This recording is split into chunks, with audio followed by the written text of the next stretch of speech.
ಊರಿಗೆಲ್ಲ ಬಂದರೆ ಹೋಗೋಕ್ಕೆ ಮನಸ್ಸೇ ಇಲ್ಲ, ಆದರೂ ಇವಾಗ ನಾವು ಬಾಯಿ ಹೇಳಲೇಬೇಕು. ಅದಕ್ಕೋಸ್ಕರ ಹೊರಡೋದು. ಬಿಟ್ಟು ಹೋಗೋಕ್ಕಂತೂ ಮನಸ್ಸೇ ಇಲ್ಲ.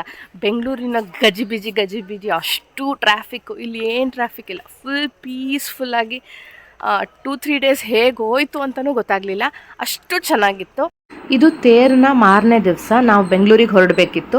ಅದಕ್ಕಿಂತ ಮುಂಚೆ ನಾವು ದೇವಸ್ಥಾನ ಮಿಸ್ ಮಾಡೋಕ್ಕಾಗತ್ತಾ? ಸೊ ದೇವಸ್ಥಾನ 16-17-100 ವರ್ಷದಿಂದ ನಡೆದಿದೆ. ಹೈಲಿ ಕಡೆದಲ್ವೇ ಅಲ್ಲ.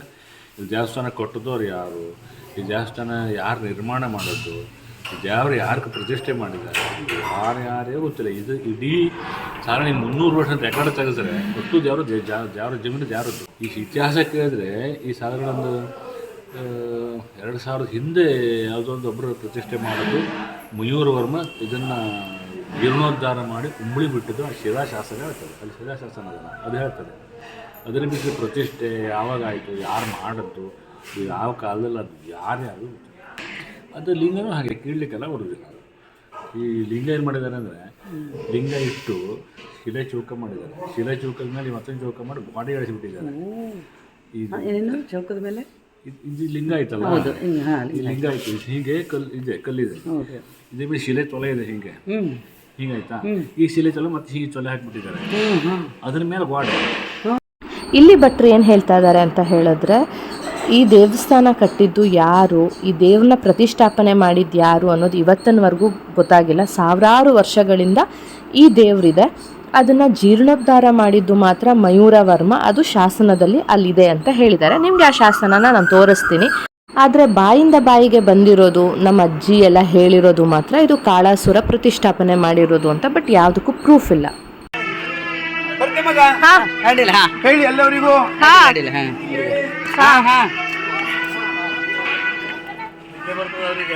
ಇಲ್ದಾರ ನೋಡಿ, ನಮ್ಮ ಫೇವ್ರೇಟ್ ದೊಡ್ಡಮ್ಮ.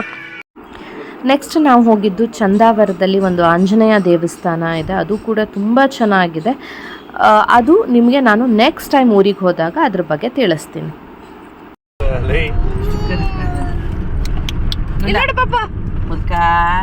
ಹುಡುಗಿ ತರ ಕಟ್ತಾನೆ ಹುಡುಗಿ.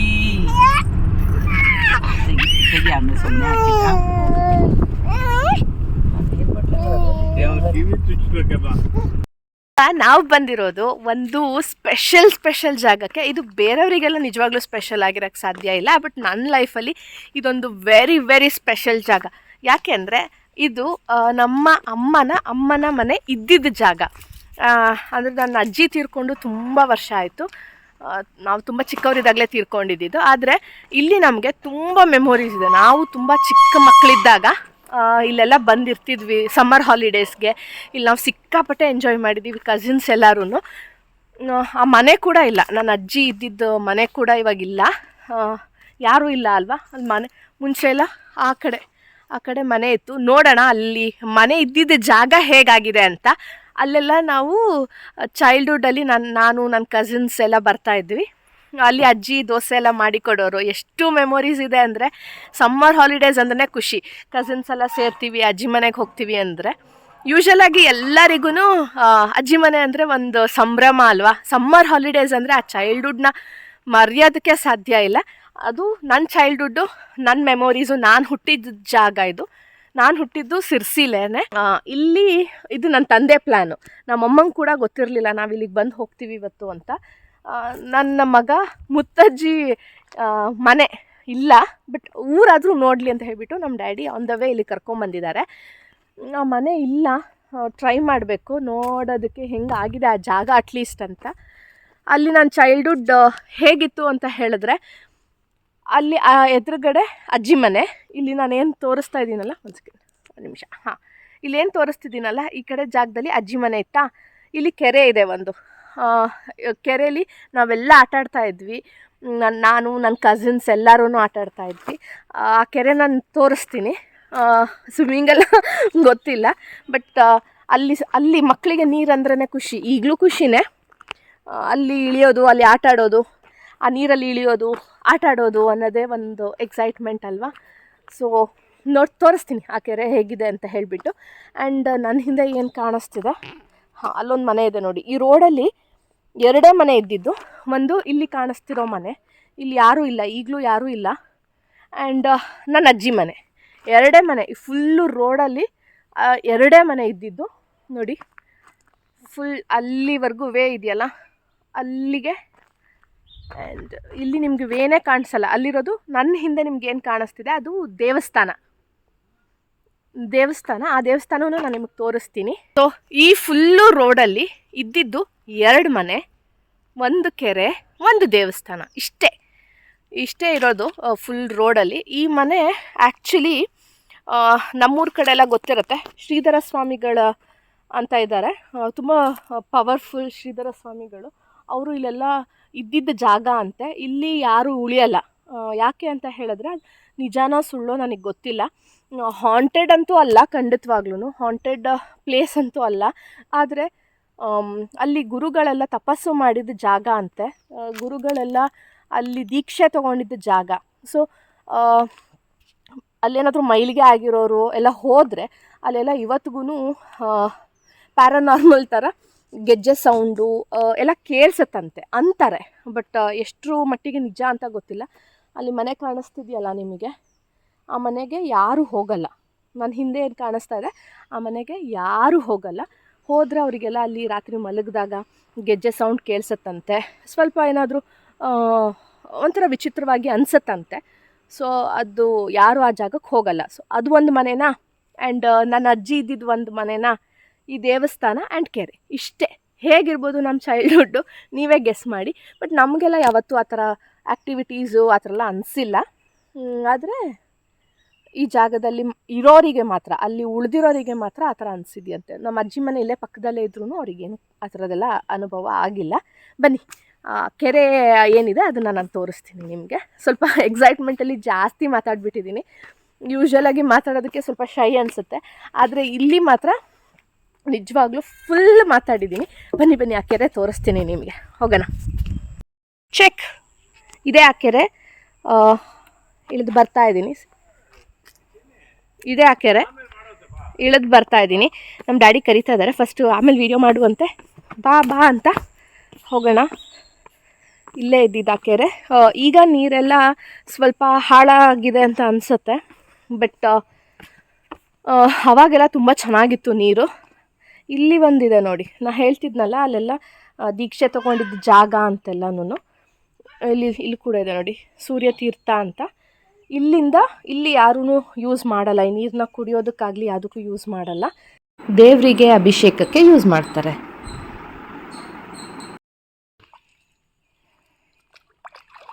ಪಾಪನ ಒಂಚೂರು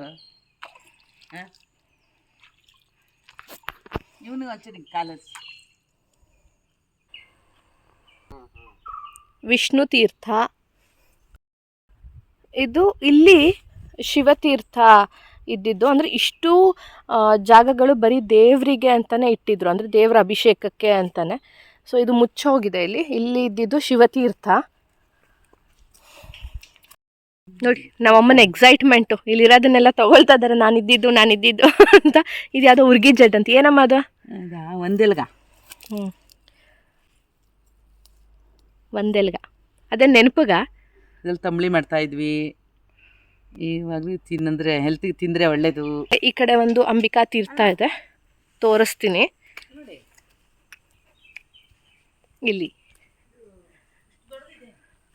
ಇಲ್ಲಿ ಅಂಬಿಕಾ ತೀರ್ಥ ಅಂತ ಇದೆ. ಇಲ್ಲಿ ನೀರೇನಿಲ್ಲ, ಇಲ್ಲಿ ಹೋಗೋ ಥರನೂ ಇಲ್ಲ ದಾರಿ.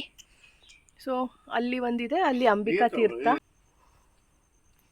ಮತ್ತು ಇಲ್ಲಿರೋದು ಗಣೇಶ ತೀರ್ಥ. ಇಲ್ಲಿಂದನೇ ದೇವರಿಗೆ ಯೂಸ್ ಮಾಡೋದು. ಇದೆ ದ ಬ್ಯೂಟಿಫುಲ್ ಸ್ಪಾಟ್. ಆಗ ಇದ್ದಿದ್ದು, ಈಗ ಹೇಗೇಗೋ ಆಗೋಗ್ಬಿಟ್ಟಿದೆ. ಬಟ್ ಅವಾಗಂತೂ ತುಂಬ ಚೆನ್ನಾಗಿತ್ತು ನೀರು. ಬನ್ನಿ ಅಜ್ಜಿ ಮನೆ ಇವಾಗ ಹೇಗಾಗಿದೆ ಅಂತ ನೋಡೋಣ. ಆವಾಗಲೂ ಕೂಡ ಅಂದರೆ ಏನು ಗೊತ್ತಾ, ನನ್ನ ಅಜ್ಜಿ ತಾತ ಇಬ್ಬರೂ ಅಷ್ಟು ಫೈನಾನ್ಷಿಯಲಿ ಸ್ಟೇಬಲ್ ಇದ್ದಿರಲಿಲ್ಲ. ತುಂಬ ಅಂದರೆ ತುಂಬ ಬಡತನ ಇತ್ತಂತೆ. ಅಮ್ಮ ಹೇಳ್ತಾರೆ. ಹೇಗೆ ಅಂದರೆ ಭಿಕ್ಷೆ ಬೇಡೋದು ಅಂತ ಹೇಳಿದ್ರೆ ದುಡ್ಡನ್ನಾಗಲಿ ಅಥವಾ ತಿಂದಿದ್ದ ಊಟನಾಗಲಿ ಅಲ್ಲ. ಇವತ್ತು ಒಬ್ಬರು ಮನೆಯಿಂದ 2 ಹಸಿಮೆಣಸಿನ್ಕಾಯಿ, ಇವತ್ತು ಒಬ್ಬರು ಮನೆಯಿಂದ 1 ಈರುಳ್ಳಿ, ಈ ಥರ ಎಲ್ಲ ತೊಗೊಳ್ತಾ ಇದ್ರಂತೆ. ಅಷ್ಟು ಬಡತನ ಇತ್ತಂತೆ. ಬಟ್ ಸ್ಟಿಲ್ ನಮ್ಮ ಅಜ್ಜಿ ತಾತ ಎಲ್ಲ ಮಕ್ಕಳನ್ನು ಚೆನ್ನಾಗಿ ಓದಿಸಿದ್ದಾರೆ. ನಾನು ಹೇಳ್ದಂಗೆ ನಮ್ಮಮ್ಮ ಟೀಚರ್, ಗೌರ್ಮೆಂಟ್ ಸ್ಕೂಲ್ ಟೀಚರ್. ಇನ್ನೊಬ್ಬರು ದೊಡ್ಡಮ್ಮ ಬಂದುಬಿಟ್ಟು ಅವರು ಕೂಡ ಟೀಚರ್. ಆಮೇಲೆ ಇನ್ನೊಬ್ಬರು ದೊಡ್ಡಮ್ಮ ಇದ್ದಾರೆ, ಅವರು ಗೌರ್ಮೆಂಟ್ ಜಾಬು ನರ್ಸ್ ಆಗಿದ್ದರು, ಅವರು ಹೆಡ್ ನರ್ಸ್ ಕೂಡ ಆಗಿದ್ದರು. ಆ್ಯಂಡ್ ಇನ್ನೊಬ್ಬರು ದೊಡ್ಡಮ್ಮ ಡಾಕ್ಟರ್ ಆಗಿದ್ದಾರೆ. ಆ್ಯಂಡ್ ನಮ್ಮ ಮಾಮ LLB ಕೂಡ ಓದಿದ್ದಾರೆ. ಸೊ ಅವ್ರದ್ದು ಅಷ್ಟು ಬಡತನ ಇದ್ರೂ ನಮ್ಮ ಅಜ್ಜಿ ಎಲ್ಲ ಮಕ್ಕಳನ್ನು ಚೆನ್ನಾಗಿ ಓದಿಸಿದ್ದಾರೆ. ಆ್ಯಂಡ್ ಎಲ್ಲರೂ ಕೂಡ ಇಂಡಿಪೆಂಡೆಂಟ್ ಆಗಿದ್ದಾರೆ. ನಮ್ಮ ತಾತ ಕೂಡ ಅವ್ರಿಗೆ ಫೀಸ್ ಕಟ್ಟೋಕ್ಕಾಗಲಿಲ್ಲ ಅಂತ ಹೇಳಿದ್ರೆ ಬಂದು ರಿಕ್ವೆಸ್ಟ್ ಮಾಡ್ತಿದ್ರಂತೆ, ಸ್ವಲ್ಪ ಕಷ್ಟ ಇದೆ, ಮಕ್ಕಳು ಓದಬೇಕು ಅಂತ ಹೇಳಿಬಿಟ್ಟು. ಅಂಥ ಬಡತನದಲ್ಲಿ ಎಲ್ಲ ಮಕ್ಕಳನ್ನು ಓದಿಸಿದ್ದಾರೆ. ಸೊ ಅವರು ಇದ್ದಿದ್ದ ಜಾಗ ಇಲ್ಲ, ಒಂದು ಚೂರು ಇಲ್ಲ ಇವಾಗ, ಅದ್ರ ಸುಳಿವು ಕೂಡ ಇಲ್ಲ.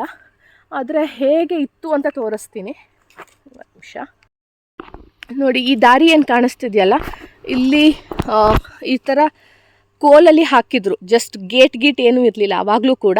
ಈ ಜಾಗದಲ್ಲಿ ಆ ಕಟ್ಟೆಯಿಂದ ಆ ಕಟ್ಟೆಗೆ ಒಂದು ದಾಟೋದಕ್ಕೆ ಒಂದು ಜಾಗ ಮಾಡಿದರು.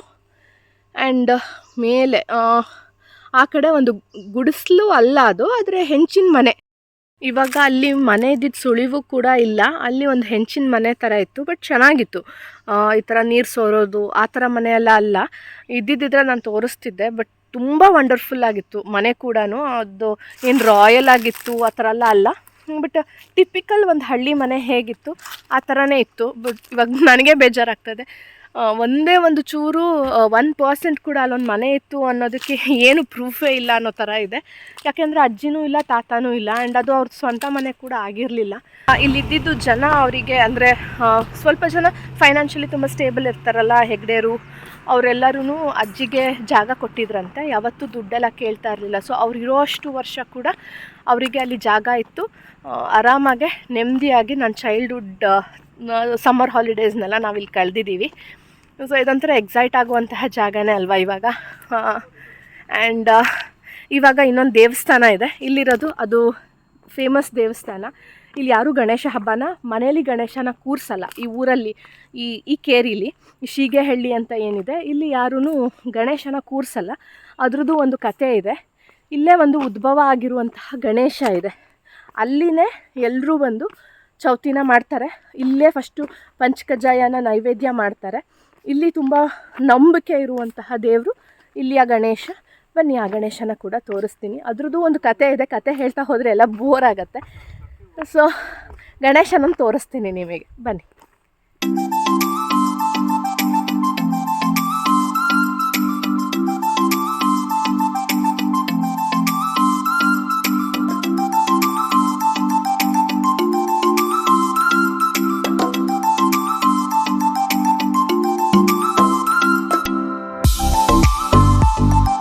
ಇದೇ ಉದ್ಭವ ಆಗಿರುವಂಥ ಗಣೇಶ. ಇದನ್ನು ಕ್ಲೀನಾಗಿ ಅಬ್ಸರ್ವ್ ಮಾಡಿದ್ರೆ ಗಣೇಶನ ಮುಖ ತುಂಬ ಚೆನ್ನಾಗಿ ಕಾಣಿಸುತ್ತೆ. ಪೂಜೆ ಎಲ್ಲ ಆದಮೇಲೆ ನಾವು ಹೊರಟ ಮೇಲೆ ನಮ್ಮಮ್ಮಂಗೆ ಇನ್ನೊಂದು ಹೊಸ ಜಾಗ ಕಾಣಿಸ್ತು. ಅದು ಯಾವುದು ಅಂದರೆ ಒಂದು ಗೌರ್ಮೆಂಟ್ ಸ್ಕೂಲ್. ಆ ಗೌರ್ಮೆಂಟ್ ಸ್ಕೂಲ್ ಏನು ಸ್ಪೆಷಾಲಿಟಿ ಅಂದರೆ ನಮ್ಮಮ್ಮ ಓದಿರುವಂತಹ ಸ್ಕೂಲ್ ಅದು. ಅದಕ್ಕೆ ಒಂದು ಸರ್ತಿ ವಿಸಿಟ್ ಮಾಡಿಬಿಟ್ಟು ಅಲ್ಲಿರುವಂತಹ ಮಕ್ಕಳಿಗೆ ಚಾಕ್ಲೇಟ್ಸ್ ಎಲ್ಲ ಕೊಟ್ಟು ಹೋಗೋಣ ಅಂತ ನಮ್ಮಮ್ಮ ಖುಷಿಯಾಗಿ ಹೋಗ್ತಾ ಇದ್ದಾರೆ ಸ್ಕೂಲಿಗೆ. ಎಲ್ಲರಿಗೂ ಅವ್ರವ್ರು ಓದಿರೋ ಸ್ಕೂಲ್ ಅಂದರೆ ಸವಿ ನೆನಪು. ನಾವೆಲ್ಲ ರೀಸೆಂಟಾಗಿ ಅಂದರೆ ತುಂಬ ರೀಸೆಂಟಾಗೂ ಅಲ್ಲ, 15 ಇಯರ್ಸ್ ಆಯಿತು ಸ್ಕೂಲಿಂಗ್ ಮುಗ್ದಿದ್ರು ನಮ್ಮ ಸ್ಕೂಲ್ ಮುಂದೆನೇ ನಾವು ಡೈಲಿ ಓಡಾಡ್ತಾ ಇದ್ರೂ ಆ ಫೀಲಿಂಗೇ ಬೇರೆ. ಇನ್ನು ನಮ್ಮ ತಾಯಿ 40 ವರ್ಷದ ಮುಂಚೆ ಓದಿದ ಸ್ಕೂಲ್ ನೋಡಿಬಿಟ್ರು ಅಪ್ಪ ಆಚೆ ಬರೋದಕ್ಕೆ ಅವ್ರು ರೆಡಿನೇ ಇರಲಿಲ್ಲ. ನಾವೇ ಬೆಂಗಳೂರಿಗೆ ತಲುಪೋದು ಲೇಟ್ ಆಗುತ್ತೆ, ಬಾಮ್ಮ ಅಂತ ಹೇಳಿಬಿಟ್ಟು ಕರ್ಕೊಂಬಂದಿದ್ದಾಯಿತು.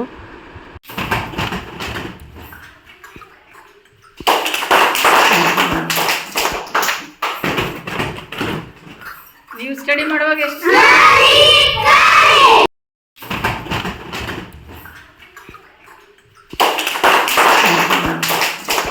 ಈ ಗೌರ್ಮೆಂಟ್ ಸ್ಕೂಲ್ ನೋಡಿ ನನಗೆ ತುಂಬ ಖುಷಿ ಆಯಿತು. ಎಷ್ಟು ಅದ್ಭುತವಾಗಿಟ್ಟಿದ್ದಾರೆ, ತುಂಬ ಕ್ಲೀನಾಗಿದೆ, ತುಂಬ ಟೀಚಿಂಗ್ ಏಡ್ಸ್ ಇತ್ತು. ಟೀಚರ್ಸ್ ಎಲ್ಲ ತುಂಬ ಚೆನ್ನಾಗಿ ಇಂಟ್ರ್ಯಾಕ್ಟ್ ಮಾಡ್ತಾರೆ ಮಕ್ಕಳ ಜೊತೆಗೆ, ನೋಡೋದಕ್ಕೆ ತುಂಬ ಖುಷಿ ಆಗ್ತಿತ್ತು.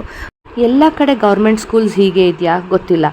ಒಂದು ಬೆಟರ್ ನೇಷನ್ನ ಬಿಲ್ಡ್ ಮಾಡಬೇಕಂದ್ರೆ ಎಜುಕೇಷನ್ ತುಂಬಾ ಇಂಪಾರ್ಟೆಂಟ್. ಸೊ ಎಲ್ಲ ಮಕ್ಕಳಿಗೂ ಇಷ್ಟೇ ಒಳ್ಳೆ ಎಜುಕೇಷನ್ ಸಿಗಲಿ ಅಂತ ವಿಶ್ ಮಾಡ್ತೀನಿ. ಇದೇ ಥರ ಬೇಸಿಕ್ ಫೆಸಿಲಿಟೀಸ್ ಎಲ್ಲ ಸ್ಕೂಲ್ಗಳಲ್ಲೂ ಸಿಗಲಿ. ಆ್ಯಂಡ್ ಕೆಲವೊಂದು ಕಡೆ ನಾನು ನೋಡಿದ್ದೀನಿ, ಉತ್ತರ ಕರ್ನಾಟಕ ಆ ಕಡೆ ಎಲ್ಲ ಕೆಲವೊಂದು ಸ್ಕೂಲ್ಸು, ಎಲ್ಲ ಸ್ಕೂಲ್ಸ್ ಅಂತ ಹೇಳಲ್ಲ, ಈಗ ಇತ್ತೀಚೆಗೆ ಗೌರ್ಮೆಂಟ್ ಸ್ಕೂಲ್ಗಳು ತುಂಬಾ ಚೆನ್ನಾಗಿದೆ. ಬಟ್ ಇನ್ನೂ ಬೇಸಿಕ್ ಫೆಸಿಲಿಟೀಸ್ ಇಲ್ಲದೆ ಇರೋ ಸ್ಕೂಲ್ಸ್ ಕೂಡ ಇದೆ. ಹೋಪ್ ಅದು ಎಲ್ಲನೂ ಸರಿಯಾಗಲಿ, ಎಲ್ಲ ಮಕ್ಕಳು ಖುಷಿಯಾಗಿ ಎಜುಕೇಷನ್ ಪಡೀಲಿ, ಅದು ಎಲ್ಲರ ಹಕ್ಕು. ಸೊ ಈ ವ್ಲಾಗ್ನ ನಾನು ಇಲ್ಲಿಗೆ ಮುಗಿಸ್ತಾ ಇದ್ದೀನಿ. ನಿಮ್ಗೇನಾದರೂ ಈ ವ್ಲಾಗ್ ಸ್ವಲ್ಪ ಆದರೂ ಇಷ್ಟ ಆಗಿದ್ರೆ ದಯವಿಟ್ಟು ಸಬ್ಸ್ಕ್ರೈಬ್ ಮಾಡ್ಕೊಳ್ಳಿ. So meet you in the next vlog. Bye bye.